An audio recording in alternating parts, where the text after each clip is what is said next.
안녕하세요. 김성길 목사와 함께하는 GTS 말씀 묵상 시간입니다.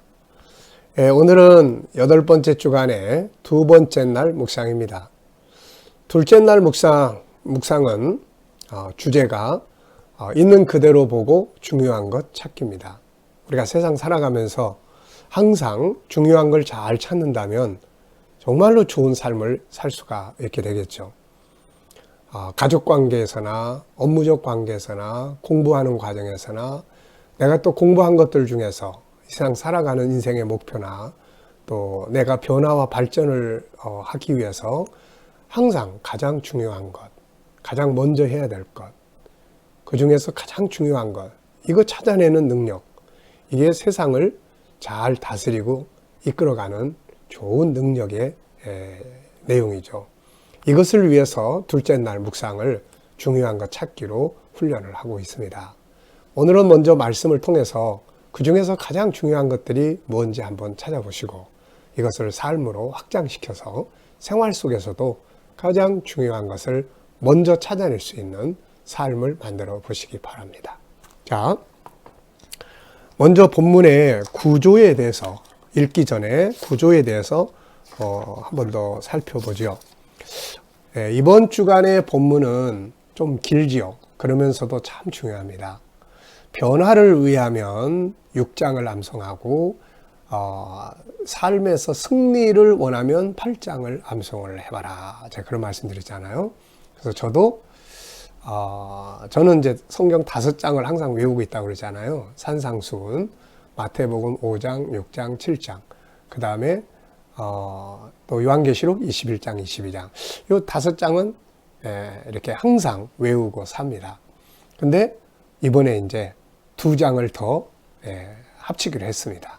그래서 6장 그리고 8장 잘 알고 있지만 이 생각 속에다가 집어넣어서 수시로 묵상하는 말씀으로 만들어 봐야 되겠다. 그래서 열심히 외우고 있습니다. 여러분도 한번 도전해 보시기 바랍니다.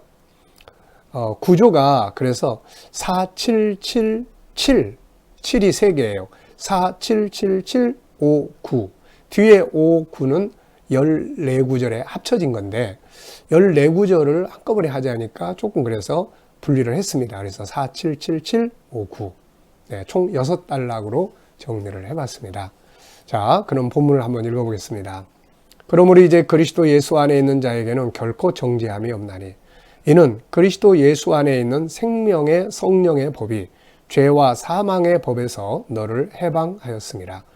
율법이 육신으로 말미암아 연약하여 할 수 없는 그것을 하나님은 하시나니 곧 죄로 말미암아 자기 아들을 죄 있는 육신의 모양으로 보내어 육신의 죄를 정하사 육신을 따르지 않고 그 영을 따라 행하는 우리에게 율법의 요구가 이루어지게 하려 하심이니라. 육신을 따르는 자는 육신의 일을, 영을 따르는 자는 영의 일을 생각하나니 육신의 생각은 사망이요 영의 생각은 생명과 평안이니라. 육신의 생각은 하나님과 원수가 되나니 이는 하나님의 법에 굴복하지 아니할 뿐 아니라 할 수도 없음이라. 육신에 있는 자들은 하나님을 기쁘시게 할 수 없느니라. 만일 너희 속에 하나님의 영이 거하시면 너희가 육신에 있지 아니하고 영에 있나니 누구든지 그리스도의 영이 없으면 그리스도의 사람이 아니라.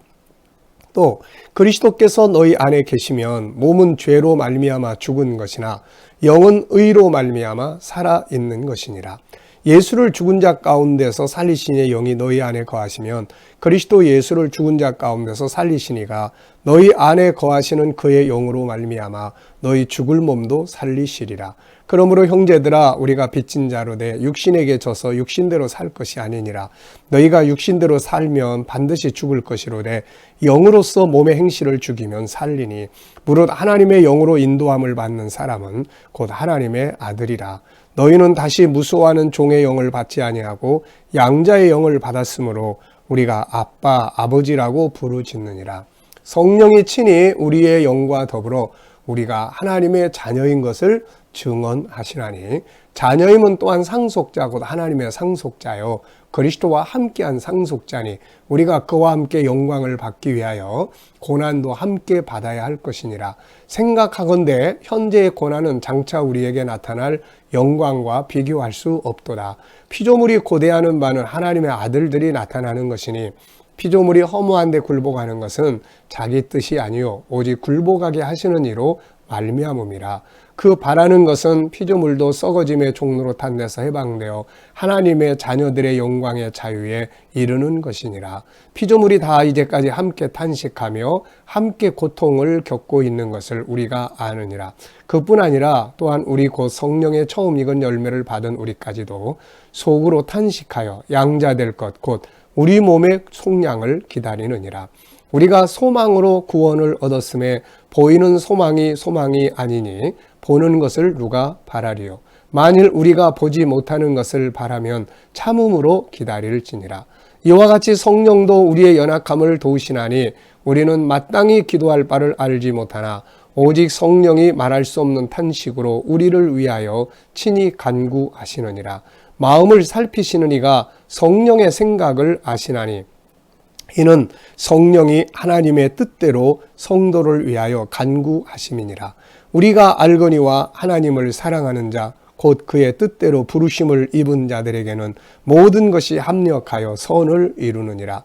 하나님이 미리 아신 자들을 또한 그 아들의 형상을 본받게 하기 위하여 미리 정하셨으니 이는 그로 많은 형제 중에서 맏아들이 되게 하려 하심이니라. 또 미리 정하신 그들을 또한 부르시고 부르신 그들을 또한 의롭다 하시고 의롭다 하신 그들을 또한 영화롭게 하셨느니라. 그런즉 이 일에 대하여 우리가 무슨 말하리요? 만일 하나님이 우리를 위하시면 누가 우리를 대적하리요? 자기 아들을 아끼지 아니하시고 우리 모든 사람을 위하여 내주시니가 어찌 그 아들과 함께 모든 것을 우리에게 주시지 아니하겠느냐? 누가 능히 하나님께서 택하신 자들을 고발하리요? 의롭다 하신 이는 하나님이시니 누가 정죄하리요? 죽으실 뿐 아니라 다시 살아나신 이는 그리스도 예수시니 그는 하나님 우편에 계신 자요 우리를 위하여 간구하시는 자시니라. 누가 우리를 그리스도의 사랑에서 끊으리요? 환난이나 공고나 박해나 기근이나 적신이나 위험이나 칼이랴. 기록된 바 우리가 종일 주를 위하여 죽임을 당하게 되며 도살당할 양같이 여김을 받았나이다 함과 같으니라. 그러나 이 모든 일에 우리를 사랑하시는 이로 말미암아 우리가 넉넉히 이기느니라.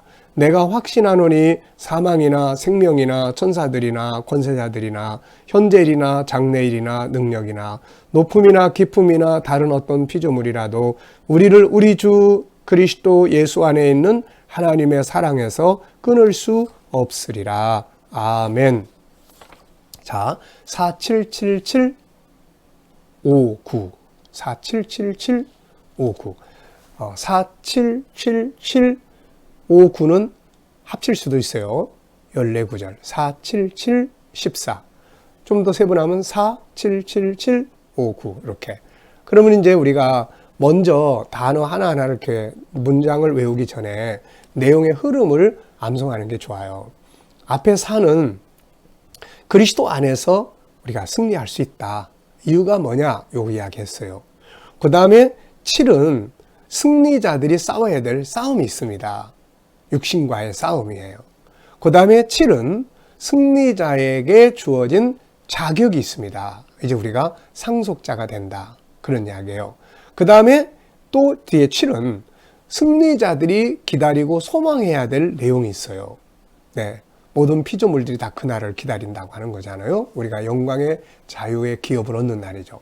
그 다음에 이제 14는 한 덩어리예요, 사실은.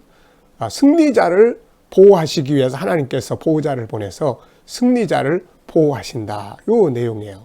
근데 오늘 이제 조금 더 세분하면 보호자는 성령이신데 그분이 오셔서 이러이러한 일을 하시고, 그리고 9는 마침내 우리가 세상에서 어떤 일을 만나도 승리할 수가 있다. 그 이유는 하나님의 사랑에서 끊을 수 있는 게 아무것도 없기 때문이다. 이렇게 이제 정리를 해요. 그래서 먼저 구조에 대한 내용의 흐름을 기억해 두시고, 그 다음에 가능한 대로 문장을 암송해 보시면 아주 좋습니다. 자, 그러면 오늘도 둘째 날 내용 정리를 해보죠. 1번 본장 정리 7장에서 그리스도인의 탄식을 설명한 바울은 이제 8장에서 그리스도인의 자유와 승리의 영광을 설명해주고 있습니다.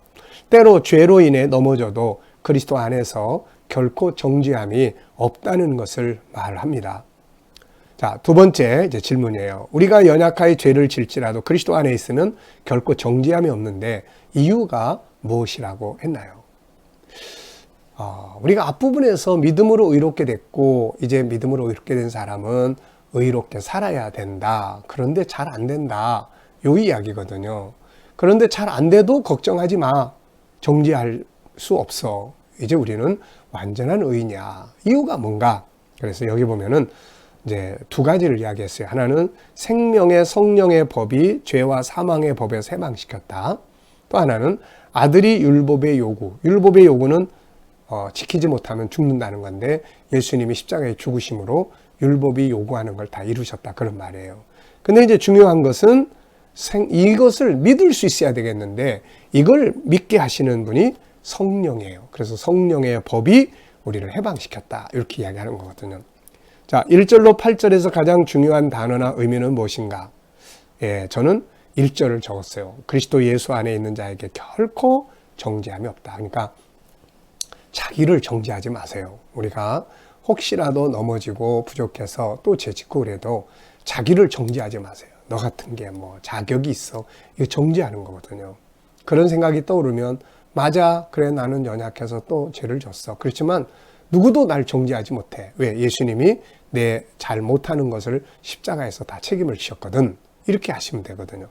역시 또 다른 사람도 함부로 막 정죄하면 안 돼요.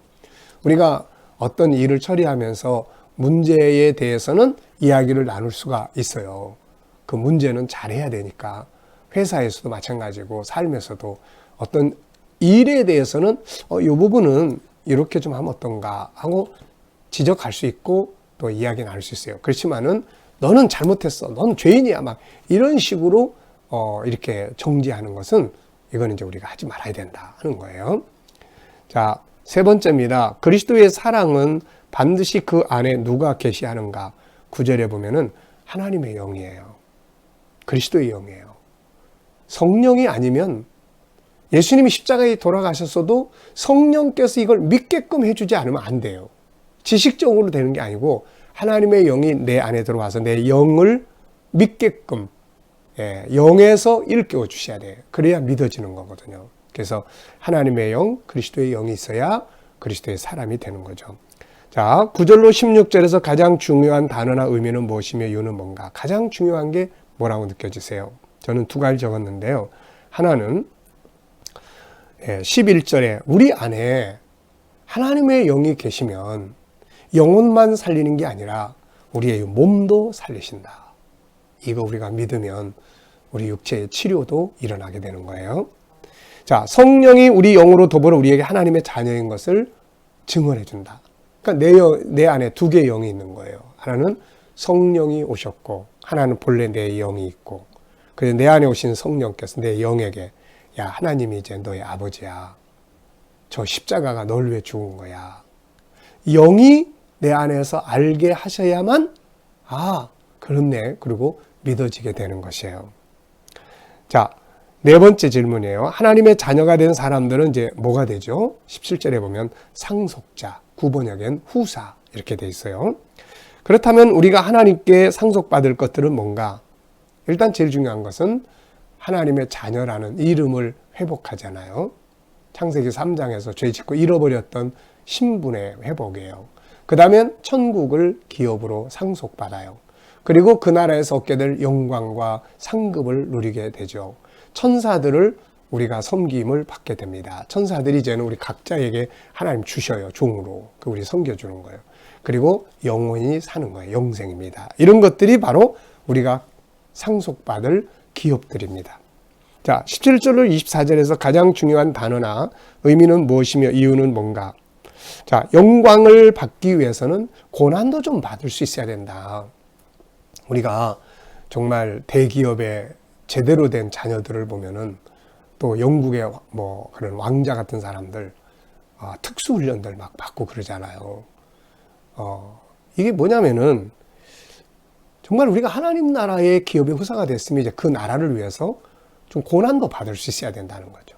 그래서 예수님도 그 나라를 위해서 십자가에 지셨기 때문에 우리도 주와 함께 고난을 받아야 된다. 근데 중요한 거는 18절에서 말씀한 것처럼 장차올 영광과 현재의 고난은 비교가 안 된다. 충분히 지금 받는 고난보다 훨씬 더 영광이 크기 때문에 받을 만한 가치가 있다. 이런 이야기죠.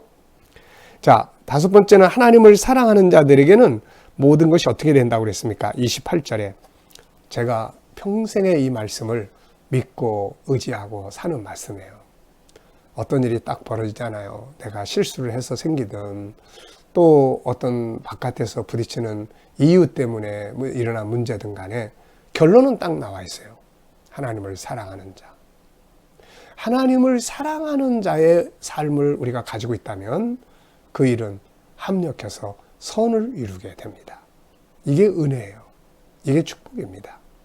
여러분들이 어떤 일을 만나도 하나님을 사랑하는 하나님의 자녀라면 하나님 앞에 엎드리고 하나님과 만나고 하나님 앞에 요청하는 자녀들이라면 어떤 일이든지 결과는 선을 이루도록 되어 있습니다. 네. 자, 25절로 32절에서 가장 중요한 단어나 의미는 무엇인가? 두 가지 적었습니다. 먼저 성령께서 우리를 도우신다는 말씀과 28절에 합력해서 선을 이룬다는 말씀. 여섯 번째입니다. 그리스도 안에서 죄사함 받고 하나님의 자녀가 된 자들은 모든 일에서 어떻게 되며 이유는 무엇인가? 네, 넉넉히 이기게 되는 거죠. 우리를 사랑하시는 하나님의 사랑 때문에 세상에서 어떤 일을 만나도 넉넉히 이긴다. 참 너무 좋은 말씀이에요. 그래서 승리의 삶을 원하는 사람들은 8장을 꼭 외우셔야 돼요. 이거 8장은 그냥 곳곳에 승리의 비결들이, 승리의 확신이 담겨져 있어요. 이 말씀이 우리 생각 깊은 곳에서 팍 살아서 움직여요. 어려운 일을 딱 만났는데 이 말씀이 딱 떠오르는 거예요. 환난이나 핍박이나 기근이나 그 어떤 것이더라도 나를 사랑하시는 예수 그리스도 안에서 넉넉히 이기느니라. 이 말씀이 팍 떠오르면 그래, 이길 수 있어. 이 자신감이 생기는 거예요. 이게 말씀이 생명력 있잖아요. 자, 33절부터 39절에서 가장 중요한 단어는 무엇이며 이유는 뭔가? 자, 세상의 모든 일에서 우리가 넉넉히 이긴다는 것과 하나님의 사랑에서 끊을 것이 없다는 것. 자, 일곱 번째입니다. 오늘 내용 중에서 가장 중요한 내용은 무엇이라고 생각합니까? 자, 저는 몇 가지 적어봤어요. 네 가지 적었네요. 첫째, 결코 정죄함이 없다. 둘째, 합력하여 선을 이룬다. 셋째, 넉넉히 이긴다. 네 번째, 하나님의 사랑에서 끊어낼 것이 없다. 자, 오늘 본문에서 깨달은 건 무엇이며 감사한 건 뭔가? 깨달은 건 승리예요, 승리. 감사한 것은 그리스도 안에서 승리자가 되게 하신 하나님. 너무 감사하죠? 오늘 말씀 속에서 느껴진 하나님 마음은 뭔가? 이런 것인 것 같아요. 아들, 너는 승리자야. 내가 너를 사랑해. 누구도 이 사랑에서 끊어낼 게 없어. 자신감 가지고 살아. 오늘 이 말씀이 여러분들 마음속에도 성령으로 들려지게 되시기 바랍니다. 아들, 딸, 넌 승리자야. 내가 널 사랑해. 어느 누구도 내 사랑에서 너를 끊어낼 수 없어. 자신감을 갖고 살아. 알았지? 주의 음성입니다. 네. 질문 만들어 보겠습니다. 첫째, 세상을 이기는 비결은 뭔가? 하나님의 사랑 안에 거하는 거예요. 그리스도 안에 거하는 거예요. 그 안에서 이기는 겁니다. 둘째, 끊어질 수 없는 하나님의 사랑이라는 게 뭔가? 하나님 우리를 왜 사랑할까요? 우리의 창조의 이유가 있어요. 하나님 우리를 선택하셨고 그분의 형상대로 만들어 주셨어요. 그래서 우리 사랑하는 거예요. 또 하나님은 그의 피로 우리를 살려냈어요. 죽게 된 자식을 살려냈는데 얼마나 사랑하겠어요. 누구도 그 사랑에서 끊어낼 수 없는 거죠. 자, 오늘의 과제입니다. 오늘은 중요한 것 우선순위 정해보는 훈련이에요. 오늘 하루 살아가시면서 여러분들의 삶 속에서 가장 중요하다고 생각되는 게 뭔지, 우선순위로 따진다면 무엇부터 해야 될 것인지 한번 쭉 적어보시기 바랍니다. 그래서 오늘 헛된 거, 쓸데없는 거에 시간 또 싹 낭비하지 않고 가장 중요한 것을 의미 있게 살아가는 날이 되어질 수 있기 바랍니다. 자, 오늘도 참 승리의 장을 묵상하고 있습니다. 어떤 일을 만나도 합력해서 유익하게 된다는 거 믿으시고, 어떤 일을 만나도 능히 그리스도 안에서 넉넉히 이긴다는 거 믿으시고, 하나님이 여러분을 사랑하는 것과 그 사랑에서 끊을 수 있는 게 아무것도 없다는 거 믿고 승리하시기 바랍니다. 기도하겠습니다. 주님 감사합니다. 이 위대한 말씀 로마서 8장 묵상하게 해주셔서 너무 감사합니다. 오늘도 승리자로 살게 해주시옵소서. 아버지, 오늘도 우리 자녀들과 친척들, 이웃들 중에 믿지 않는 자들 속히 돌아오게 하여 주시고, 우리 자녀들과 성도들 살아가는 현장 지켜주셔서 코로나 바이러스로부터 머리털 하나 상하지 않게 하여 주시고, 믿음으로 살아가는 직장과 사업장이 형통하게 하여 주옵소서. 우리 자녀들 꿈과 비전 가진 거 다 이루게 하여 주시옵시고, 하나님의 선하신 뜻을 이루게 하여 주옵소서. 이 나라와 민족을 지켜주시고, 이 땅에서 코로나 바이러스가 속히 소멸되게 하시며, 개발자들에게 지혜와 총명을 주셔서 속히 완전한 백신과 치료제를 개발하게 하여 주옵소서. 나라의 지도자들에게 은혜 베푸셔서 이 나라를 바른 길로 이끌어가게 하여 주옵소서. 갈등과 분쟁이 많습니다. 하나님, 지도자들이 올바른 지혜 가지고 화합하고 바르게 이끌어가게 하여 주옵소서. 세계 곳곳에 있는 선교사님들과 또 저들의 사역에 함께하여 주시고, 핍박받는 교회와 성도들 끝까지 승리하도록 지켜주시옵소서. 감사하며 예수님의 이름으로 기도하옵나이다. 아멘.